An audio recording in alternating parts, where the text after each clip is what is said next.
O'g'illar, yangi obyektimiz sotuvda. Shu uyga qancha rasxod ketgan deb o'ylaysiz? Kommentariyaga yozib turing. Men sizga uyni to'liq obzorini va narx-navosini aytib o'taman. Ketdik og'a. Joyimiz 4 sotuq, 4 xonadan iborat. Ichki taraflardan sanuzel, tashqi taraflardan hojatxonalargacha qilib qo'yilgan. To'liq zabor bilan o'rab qo'yilgan og'a. Tepalariga ferma, permechkalariga esa uголnikdan ishlatilgan. Eshik derazalarini mashinasidan qo'yib qo'ygan. Albatta sizga yoqadi. Og'a, bu yerlarda gaz, suv, svetni o'zingiz qanaqaligini yaxshi bilasiz. Gazdan muammo yo'q, chunki gazning o'zi yo'q. Albatta hozir gaz esa gaz ballonida tarqatiladi. Hujjatlarga keladigan bo'lsak, og'a, hujjatlardan muammo yo'q. Kadastr hujjatlarigacha qilib notariusga oldi-sotiga tayyor qilib qo'yilgan og'a.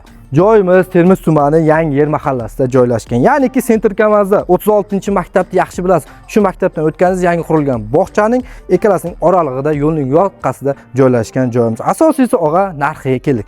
Narxini 240 million so'm deb baholab qo'ydik. Ya'ni ham kelishadigan joyi bor og'a. Ushbu raqamlarga aloqaga chiqasiz. Aynan og'a siz oladigan bo'lsangiz, o'zim chiroyli narxda qilib beraman. Bemalol aloqaga chiqaverasiz.